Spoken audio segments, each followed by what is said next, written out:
Queridos, eu trouxe um PowerPoint.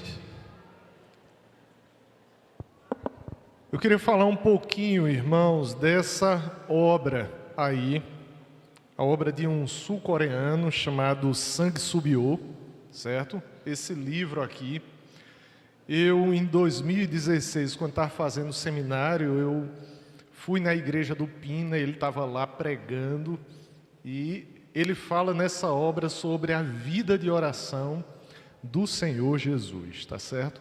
Nós vamos orar para a gente começar, terminar com a graça de Deus, 11h30. Nosso Deus e Pai, conduz esse momento, Senhor. Que venhamos falar de uma forma simples, clara, aquilo que é da Tua vontade, sobre a vida de oração do nosso Senhor, do nosso Salvador, do nosso Mestre. Nos abençoa, Senhor, em Cristo Jesus. Amém.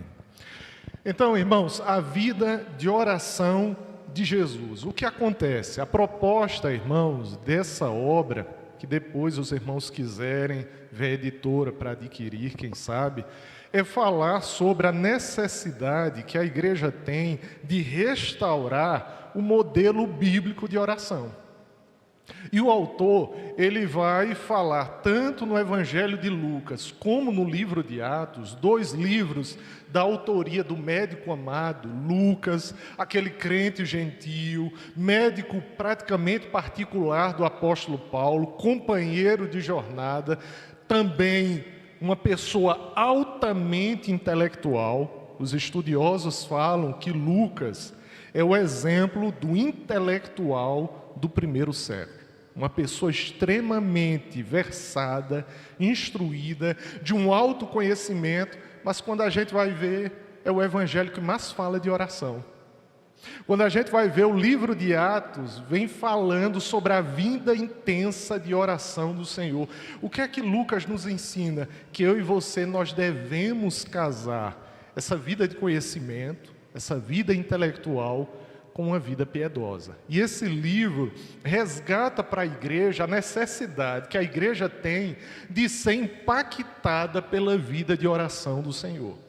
E a tese que ele defende é: a igreja não pode ter uma vida intensa de oração se ela não se espelhar em Jesus, se ela não beber na fonte que é o Senhor Jesus Cristo.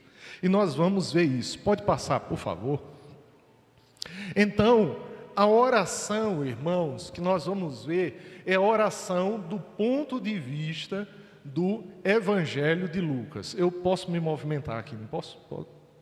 Aí diz assim, irmãos, é possível concluir pelo Evangelho de Lucas e pelo livro de Atos que a igreja foi grandemente impactada, certo? A vida dos apóstolos, os discípulos foram grandemente impactados pela vida de oração do Senhor Jesus. Deixa eu abrir aqui, porque eu não fico transitando tanto. Então, irmãos, o que é que Lucas foi impactado pela vida de Cristo de oração, pela vida dos discípulos, pela vida dos apóstolos, pela vida de crentes, irmãos, que não eram apóstolos, crentes comuns, mas que aonde chegava, evangelizava e não deixava nunca de orar, persistentemente, com perseverança. E aí, o autor, ele vai dizer que o que é que Lucas, ele viu em comum na vida dos discípulos? Ele viu uma vida de oração incessante. Agora, quando você lê o Evangelho de Lucas, você só vê uma pessoa tendo uma vida de oração incessante. Quem?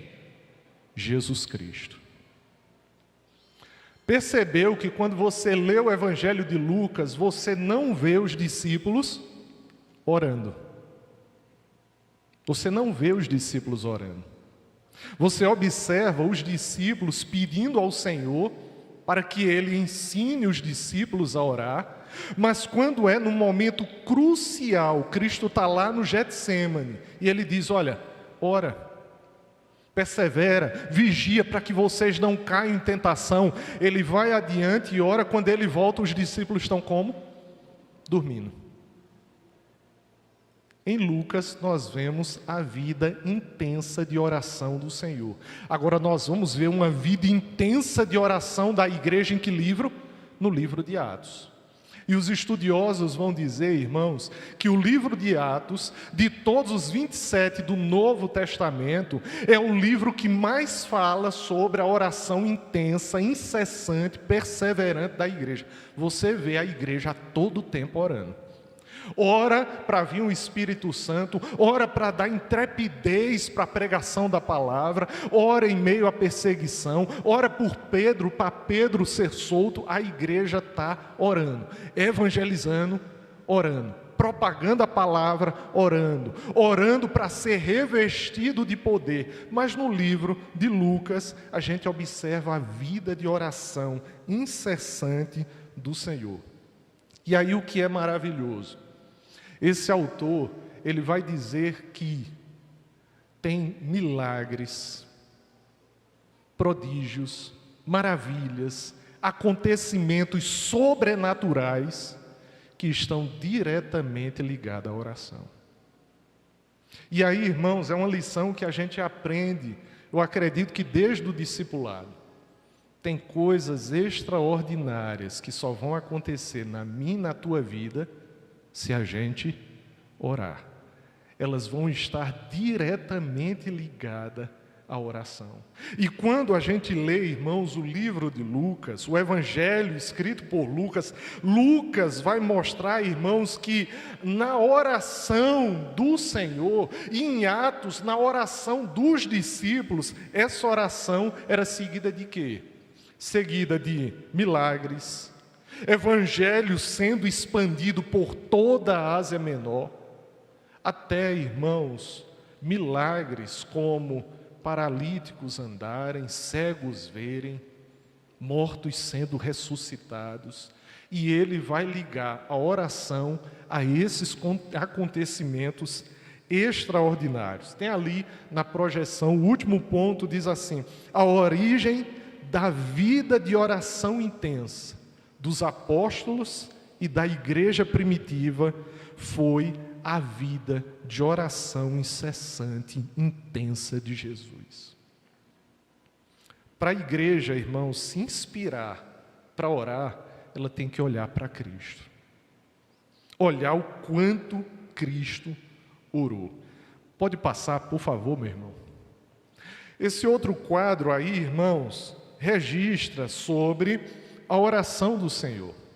Observe a diferença, irmãos. Em Mateus, nós vemos o registro em 3 passagens sobre a oração do Senhor. Esse PowerPoint, quem quiser, vai estar disponível, tá certo? Você observa a oração do Senhor sendo registrada em Mateus. Mateus 14, 23, Mateus 19, do 13 ao 15, Mateus 26, do 38 ao 42. 3 registros em Mateus sobre a oração do Senhor. Em Marcos, um registro. Marcos capítulo 1, versículo 35. Lucas, irmãos, vários. Está aí, olha, as passagens aonde Lucas fala sobre a vida de oração do Senhor Jesus Cristo. Várias passagens. Então, ele é o autor, dentre os evangelhos sinóticos, que mais fala sobre a oração do Senhor. Lucas, ele não teve um contato direto com Cristo. Ele conheceu o evangelho pela pregação dos apóstolos. Mas vendo a vida dos apóstolos e dos discípulos, a conclusão que o Espírito Santo levou ele até é: eles oram assim porque Jesus ensinou a eles a orarem com intensidade, a orarem sem cessar. Por favor, o próximo. E aí, irmãos, Jesus, ele vai incentivar os seus discípulos a orar. Mas o Senhor, como um mestre, como um professor, ele vai ensinar os seus discípulos, os seus apóstolos, a orar. E o que é maravilhoso, no Evangelho de Lucas, há 4 passagens onde o Senhor diretamente, Ele fala, Ele se expressa em parábolas para ensinar os discípulos a orar. Se você observar, é bom que você esteja com a sua Bíblia, por favor, aberta no Evangelho de Lucas, tá certo? Se você observar Lucas, capítulo 11, do versículo 1 ao 8, Jesus está ensinando os discípulos a orar. Ele ensina os discípulos a orar através do ensino da oração que nós conhecemos como oração dominical. Mas também, já aí, como eu falei na pregação, Jesus Cristo ensina a orar, mas também como se deve. Ele não ensina o método apenas, mas ele ensina o fator perseverança e persistência na oração. E ele vai ensinar isso no capítulo 11, quando ele fala da parábola do amigo importuno. Também, irmãos, ele vai ensinar a orar sem cessar e não desanimando, com o texto que foi a palavra base da nossa pregação. Lucas 18, de 1 a 8, com a parábola da viúva persistente. A lição ficou clara já no versículo 1. Lucas 18, 9 a 14, olha o que é que o Senhor Jesus Cristo ensina acerca da oração. Eu e você, nós devemos orar com humildade. Nós oramos e devemos orar não como o fariseu, mas como o publicano, reconhecendo que nós somos pecadores. Nós oramos ao Senhor, irmãos, não baseados em justiça própria. Lembre, justiça própria é um elemento do religioso, é o elemento do fariseu. É o elemento daquele que acredita que merece alguma coisa do Senhor simplesmente por ser quem é. Justiça própria, irmãos, não agrada ao Senhor. E o Senhor se utiliza da parábola para dizer assim: a justiça é a minha, a justiça é a de Deus. E nós oramos na condição de pecadores, humildes, pedindo ao Senhor, irmãos, tão somente a sua graça, o seu favor imerecido. O Senhor nos dá aquilo que não merecemos, como também clamamos por sua misericórdia, que Ele não nos dê aquilo que de fato merecíamos receber. Então, irmãos, o Senhor, Ele está ensinando como orar, Ele dá o método, mas Ele ensina como é que deve estar o meu e o teu coração nessas orações. Com humildade, isento de justiça própria, orar com persistência, com perseverança, orar entendendo a quem nós oramos, um Deus bom, justo, gracioso. E em Lucas 21, do 34 ao versículo 36, Jesus Cristo, Ele vai exortar sobre a vigilância. Então, eu e você, nós devemos orar com humildade, sem cessar e com espírito de vigilância. Eu e você, nós temos que vigiar em oração. Eu e você, nós temos que viver em espírito de oração. Nós estamos, irmãos, em guerra. Há batalhas espirituais. A igreja trava, a igreja nunca está de recesso. A igreja nunca está de férias. E o Senhor nos ensina, irmãos, a orarmos com vigilância. E aí diz, irmãos, em Atos, Lucas nos mostra que a igreja aprendeu. Ela aprendeu a orar. E ela aprendeu a orar com o Mestre, com o Senhor Jesus Cristo. A igreja que não mostra tanta oração nos evangelhos, ela vai ter uma vida intensa de oração em Lucas, impactada pela vida de oração de Jesus, que era uma vida intensa de oração. Veja, o Filho de Deus, o Filho do homem, o nosso Senhor, aquele que quando foi batizado, uma voz do céu disse: este é o meu Filho amado, em quem tenho prazer. Mas ele orava, e ele orava constantemente, incessantemente. E esse ensino, e esse exemplo passou para a igreja primitiva. E ela vai orar também com intensidade. Quando for 11h30, pode me avisar, viu? Pode passar, por favor? Já chegou 11h30, não? Irmãos, no Evangelho de Lucas, somente Jesus aparece orando. Como eu falei, os discípulos começam a orar, não sei se já aconteceu com você, você começa a orar, cai no sono. É o que está registrado na Escritura. Mas o que é que vai acontecer? Isso muda, mas olha o que é que está registrado. Veja aí na sua Bíblia, Lucas 22, do 39 ao 46. Certa vez, não é, o Senhor, Ele pede aos discípulos que orem com Ele, depois dos discípulos pedirem ao Senhor que os ensine a orar. O Senhor os ensina a orar, e no momento seguinte, quando o Senhor precisa que os discípulos orem, que eles vigiem, inclusive para não cair em tentação, o texto vai dizer que eles dormiram. Você tem dormido quando ora? Os discípulos dormiram. E aí, irmãos, a oração, e isso nos mostra aí, esse dormir dos discípulos nos mostra uma coisa interessante, que é isso aí. A oração não é uma característica que se torna sua e minha facilmente. Eu não posso dizer aqui que perseverar em oração é fácil, mas deve ser feito. O que é que acontece? A gente ora, os céus estão em silêncio, aí vem o teste da nossa perseverança e oração. Eu vou continuar orando se eu não tenho resposta? Eu vou continuar orando se eu não sou atendido, não sou respondido? O desejo do meu coração não se concretiza? Aí vem o teste para a tua oração perseverante. Você deve continuar orando até receber a resposta.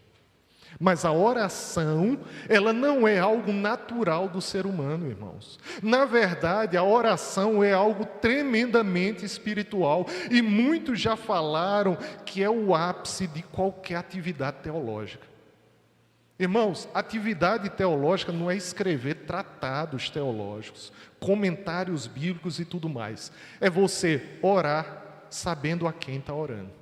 Então você tem uma ideia bíblica de Deus. Não, o meu Deus, como o pastor Edson já trabalhou aqui, sobre os atributos de Deus. O meu Deus é soberano, é eterno, é imutável, é infinito, é onisciente, onipotente, onipresente. E eu e você, nós oramos a Deus e devemos orar, irmãos. E vai haver uma batalha para que você não ore, porque a oração não é algo natural, não se torna facilmente uma parte da tua vida, vai ser com luta.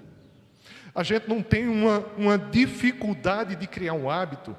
Para se criar um hábito, a gente precisa fazer aquilo várias vezes e em momentos a contragosto, para criar o hábito. Mas não é só criar o hábito, é mantê-lo. A questão é manter o hábito da oração. E aí, você tem orado todo dia? Ou só tem orado nas refeições? Tem reservado um tempo para orar?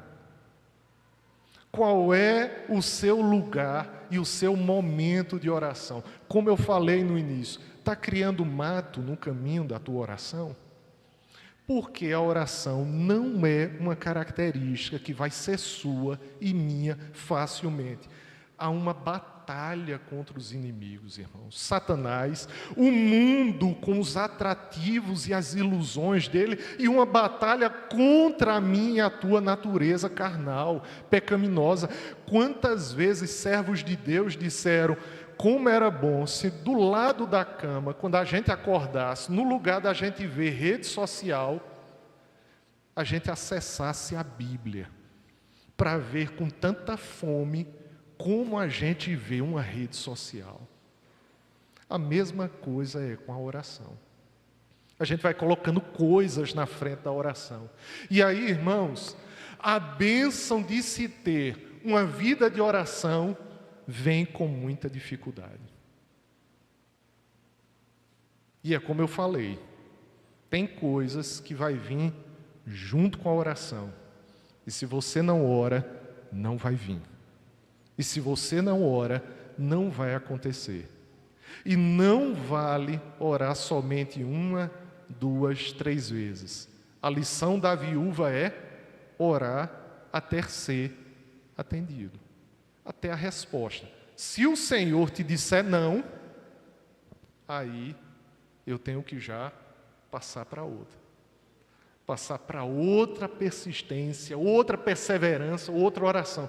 Me respondeu, é não, eu atendo o não do Senhor. Bola para frente na minha vida de oração. Pode passar, por favor? Então, irmãos, os discípulos não oraram nos evangelhos. Lucas mostra, irmãos, a luta que foi para os discípulos terem essa vida de oração, mas chega no livro de Atos e a gente vê como os discípulos aprenderam a lição. Olhando para o Senhor Jesus Cristo. Ou seja, eles imitaram. Irmãos, Cristo é o nosso modelo. E na condição de modelo, eu e você não temos que imitar a nenhum outro, a não ser o Senhor Jesus Cristo.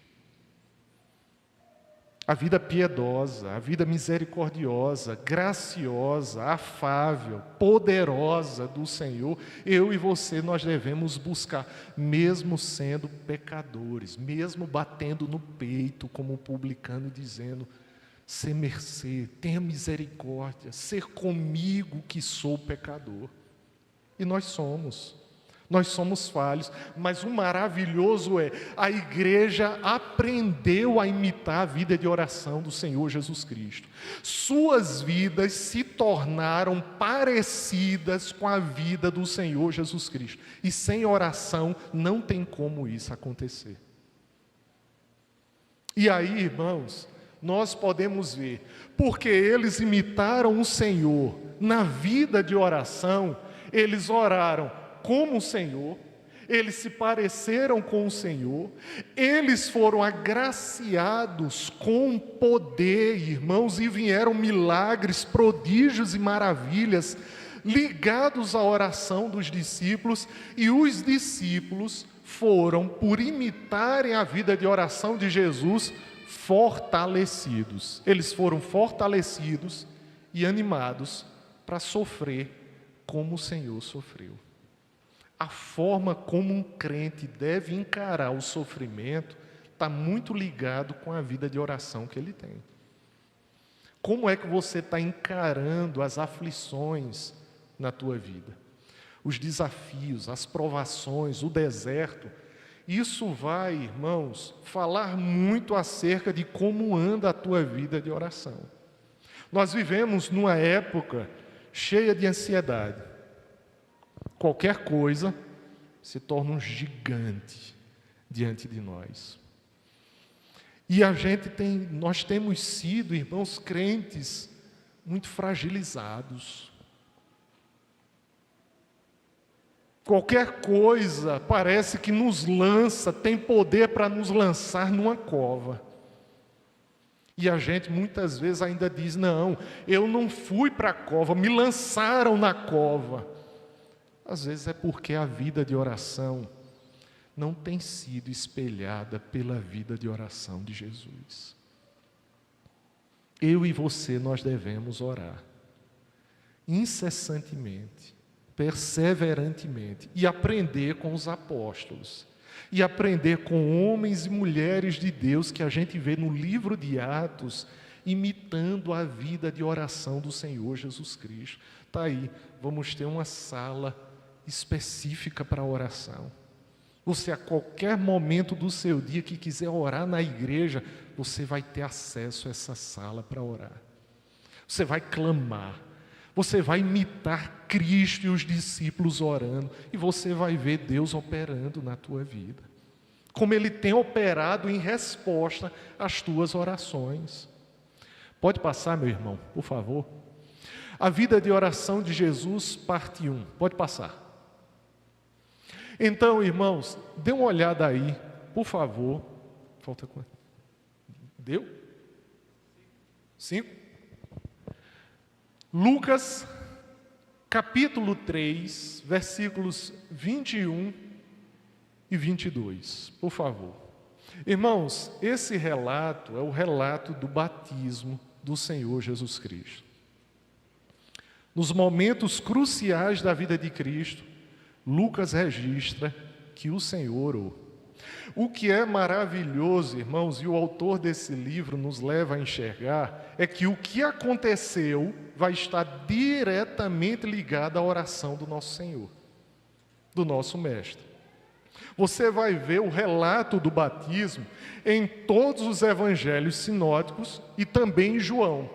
Mas Lucas é o único que diz que enquanto o Senhor estava orando, aconteceu dos céus se abrirem, o Espírito Santo descer e a voz do céu testificar: esse é o meu Filho amado, em quem me comprazo. Lucas é o único que vai orar, vai associar esses acontecimentos extraordinários enquanto o Senhor ele está orando. Dê uma olhada aí, versículos 21, 22 de Lucas 3. E aconteceu que ao ser todo o povo batizado, também o foi Jesus. E estando a orar, olha o gerúndio aí, olha o contínuo aí. E estando ele a orar, o que é que aconteceu? O céu se abriu e o Espírito Santo desceu sobre ele em forma corpórea como pomba, e ouviu-se uma voz do céu: tu és o meu Filho amado, em ti me comprazo. Lucas é o único dos escritos dos evangelhos que vai associar esses acontecimentos ao Senhor Jesus Cristo. E é o único que vai dizer que no batismo Cristo orou. Marcos vai falar sobre o batismo, Mateus, João, nenhum deles, a não ser Lucas, vai falar que nesse momento crucial, aonde a identidade do Senhor é revelada, a sua missão como Messias é revelado, ele é revestido de poder e autoridade, é anunciado para todo o povo que ele é o Messias e que vem fazer o que o primeiro Adão não fez. Ele, como o segundo Adão, vem morrer pelos nossos pecados. E Lucas diz que todo esse anúncio para o povo e esses acontecimentos sobrenaturais aconteceram enquanto o Senhor estava orando. Está aqui, olha, comparação entre os evangelhos. Esse momento é muito especial, por quê? Porque é o começo do ministério do Senhor. Aí, se você comparar os evangelhos, Mateus 3, 16, 17 fala sobre o batismo do Senhor, mas vai falar que se ouviu, não é, aquela voz que foi direcionada para pessoas que estavam próximas. Mateus não diz que Jesus orou. Marcos, nos textos de Marcos e Lucas, a voz do céu se dirige diretamente à pessoa do Senhor. Porque em Mateus vai dizer: este é o meu Filho amado. Marcos e Lucas vai a voz direcionar para o Senhor, mas Marcos não diz que o Senhor orou. João não fala que o Senhor orou. Lucas registra: enquanto estava orando, aconteceram os acontecimentos, fruto do batismo e da oração do Senhor. Pode avançar, meu irmão? Então, dos relatos sobre o batismo, só Lucas diz que Jesus orou. Está aí, versículo 21, parte B. E estando ele a orar, mostra o contínuo da oração e os acontecimentos sobrenaturais. Enquanto Jesus orava, aconteceram esses 3 eventos. O céu se abriu, o Espírito Santo desceu e uma voz do céu proclama que Jesus é o Filho de Deus. Que significado todas essas respostas têm, fruto da oração do Senhor? Pode avançar, por favor, meu irmão? A abertura do céu é o evento, irmãos, do final dos tempos. Aquela abertura do céu, irmãos, é o pré-anúncio ou começo de uma nova era. E esse fato aconteceu estando o Senhor orando quando foi batizado. A descida do Espírito Santo mostra que o Espírito prometido, irmãos, ao Messias, desceu em Jesus e através disso confirmou que Jesus é o Messias prometido no Antigo Testamento. A voz do céu confirma Jesus, o Messias que recebeu o Espírito, como Filho de Deus. E através deste acontecimento, nós podemos entender a identidade, não é? E as características do ministério e a identidade do nosso Senhor e Salvador. E sabe o que é que Lucas faz, irmãos, de acordo com a teologia bíblica?